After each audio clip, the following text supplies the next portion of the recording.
Salve galera, aqui é o professor André Panta do canal Enem e Outras Histórias. Continuando com a matemática, vamos de álgebra hoje, conjuntos numéricos, tá certo? Parte um. Bom, vamos lá, a gente viu a introdução à teoria dos conjuntos, né? Vamos um pouco das operações e agora a gente vai trabalhar os conjuntos numéricos. E aí, o que a gente está conversando sobre conjuntos numéricos? A gente vai conversar sobre números naturais, números inteiros, racionais, irracionais e reais, tá certo? Bom, conjunto dos números naturais, né, começa no zero, depois vem um, 2, 3, 4, 5, 6 e assim por diante, tá certo? Até o infinito dos números naturais. Eu tenho o conjunto dos números naturais, que eu indico pela letra N, o N maiúsculo. O N asterisco é o conjunto dos naturais não nulos, tá certo? Eu só tenho aqui, eu não tenho o zero. Ele é um subconjunto do conjunto dos naturais, certo? Com os naturais, eu posso fazer a adição e a multiplicação, que o resultado entre dois números naturais, na adição, tanto na multiplicação, sempre será um número natural. O mesmo eu não posso dizer da divisão e da subtração, porque na subtração, se eu pegar, por exemplo, 3 menos 4, vai me dar menos 1. E aí eu não tenho mais um número natural como resultado, eu tenho um número inteiro, tá certo? Então, é, nas operações de adição e multiplicação, se eu tiver dois números naturais, o resultado é sempre um número natural. Bom, propriedade dos números naturais. Tem a tricotomia. O que quer dizer isso? A tricotomia, se eu tenho A e B pertencente aos naturais, né, quaisquer, eu só vou ter como validade uma dessas três alternativas aqui, dessas três afirmações, né? Ou A e B são iguais, ou A é menor que B, ou A é maior que B. Eu não posso ter as três juntas, ok? Transitividade. O que é transitividade? Transitividade é o seguinte: quando eu tenho A igual a B e B igual a C, esse símbolo aqui é o símbolo do E, tá, galera? Vamos lembrar que a gente falou lá no conjunto, na teoria dos conjuntos. Esse cara aqui é o E e esse cara aqui é o OU, certo? Então, repara, se A é igual a B e B igual a C, quer dizer que A é igual a C, beleza? Se A é menor que B e B é menor que C, então A é menor que C. Associatividade. Se eu tenho entre parênteses A mais B e fora do parênteses mais C, se eu fizer isso, é o mesmo que se eu fosse fazer A mais B mais C dentro do parênteses. O mesmo vale para o produto. Se eu tiver A vezes B vezes C, é o mesmo que A vezes o produto de BC no parênteses. Comutatividade. O que é comutatividade? É a ordem das parcelas não vai alterar a soma, ou a ordem dos fatores não altera o produto, tá certo, galera? Então, A mais B é igual a B mais A. A vezes B é igual a B vezes A. Elemento neutro. Na soma, na adição, eu tenho zero, porque se eu somar A com zero, vai dar sempre A. Se eu somar um número natural com zero, vai dar sempre esse número natural. Na multiplicação, eu tenho que A vezes 1, meu elemento neutro é o 1. O 1 não interfere no resultado do meu produto. A vezes 1 é igual a A. Distributividade é o famoso chuveirinho, tá certo, galera? Que a gente fica brincando lá na multiplicação. Você tem um camarada fora de uma operação entre parênteses, eu tenho A vezes B mais C, é A vezes B mais A vezes C, tá certo? É o famoso chuveirinho. E lei do corte. Lei do corte é a seguinte, olha só. Se eu tenho A mais B igual a A mais C, eu quero dizer que esse A aqui,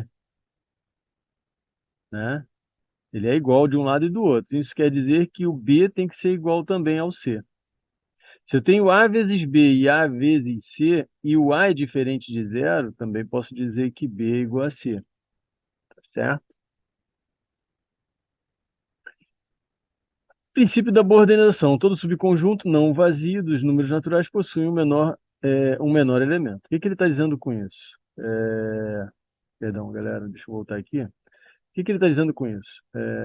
Números naturais, né? O conjunto dos números naturais, ele tem um menor número, que é o zero, né? Ele não tem o maior porque é infinito. Agora, todo subconjunto vai ter sempre o menor elemento, certo? Dos números naturais, beleza? Bom, conjunto dos números inteiros. A gente representa pela letra Z maiúscula, e aí aqui eu tenho 3 pontinhos no início, quer dizer que eu tenho mais elementos antes. Aí eu encaixei aqui o -4, -3, -2, -1, 0, 1, 2, 3, 4, e aqui 3 pontinhos no final. Quer dizer que tem mais elementos aqui. Então ele é infinito negativo e infinito positivo. O Z asterístico, conjunto dos inteiros não nulos, só não tem quem? O zero, certo? Conjunto dos inteiros não negativos. Por que tem esse nome? É o Z+. Não negativos é porque aqui eu tenho o zero e os positivos. O zero não é negativo nem positivo.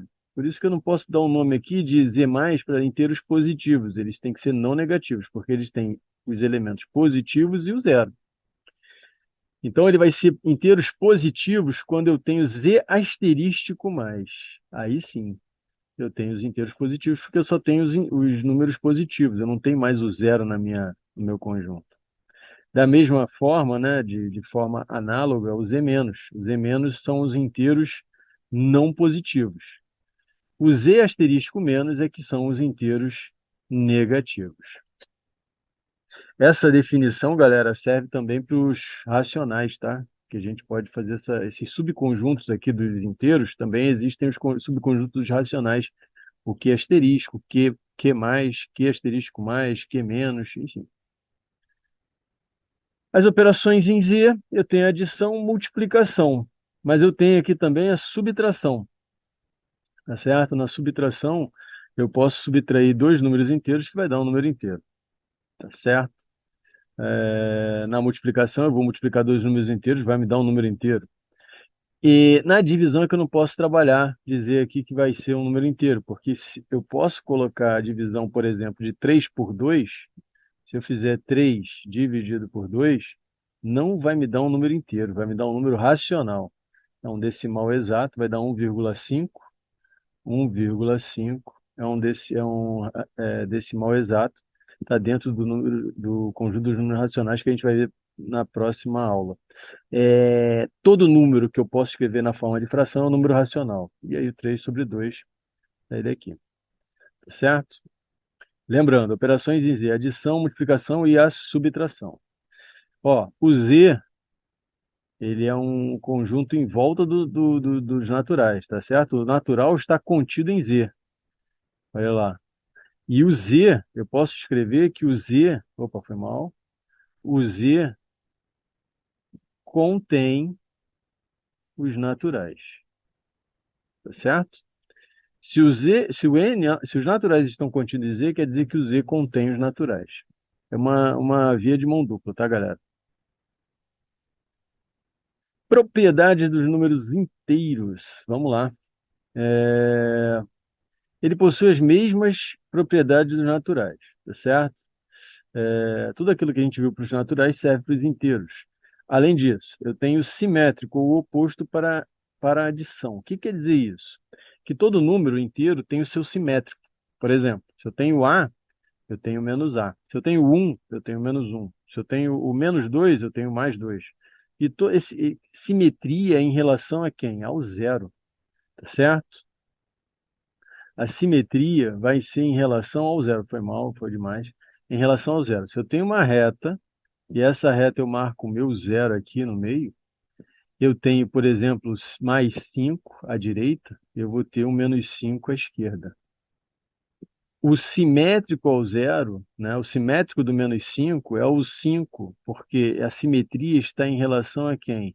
A essa distância, a mesma distância do zero, tá certo? Simetria, oposto, simétrico, oposto é a mesma coisa, tá, galera? Nesse sentido aqui em conjunto dos números inteiros.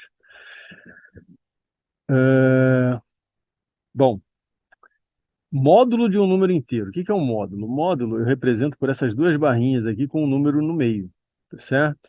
E eu posso dizer o seguinte, que esse módulo Esse módulo, o resultado é sempre um número que positivo. O módulo de um número inteiro, A, é definido como a distância entre o número e a origem. É bem semelhante, é uma definição muito próxima da simetria, tá certo? E então, o que que quer dizer esse módulo? Ele quer dizer o seguinte, por exemplo, se eu perguntar o módulo do 5, eu quero saber a distância do 5 até a sua origem. Então, distância não existe distância negativa, então vai ser 5. Se eu pegar o módulo do -5, a distância dos -5 ao zero vai ser 5, tá certo? E o que que eu coloquei aqui embaixo? O módulo de A, ele pode ser o cara que está aqui dentro, ou ele é A, ou ele é menos A, tá certo? Então, se eu tiver uma incógnita aqui dentro, módulo de x, esse x aqui de dentro, ou ele é x ou é menos x.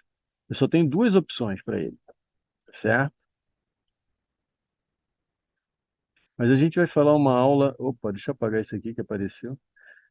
A gente vai falar uma aula, vai fazer uma aula e vai falar de módulo, de função modular, enfim, e vai falar só sobre isso. Olha só aqui, ó, simetria. O zero, um menos um, 2 menos 2, 3 menos 3, tá certo? Módulo de 3, 3. Módulo de -3, 3. E assim vai. Bom, galera, essa foi mais uma aula de matemática. Espero que tenham gostado. Amanhã tem parte 2.